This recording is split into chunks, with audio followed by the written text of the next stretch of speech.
Magandang araw po sa ating lahat. Ako po si Teacher Gemini Bisigan Salazar, teacher ng Hope for Kids Daycare Center, Philippines.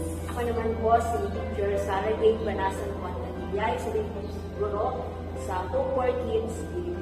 Ay lubos na nagpapasalamat sa mga suporta na inyong ipinagkaloob, lalo na sa mga batang ito dahil ang kanilang pamilya po ay galing sa mahihirap na pamilya na wala pong kakayanan makabili or makakuha ng mga school supplies na gagamitin ng kanilang mga anak para sa school.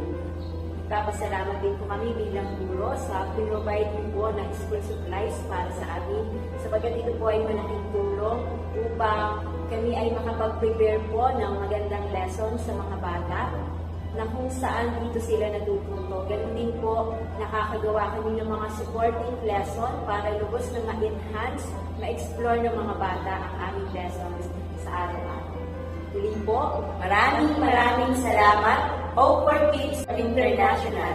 God bless you all.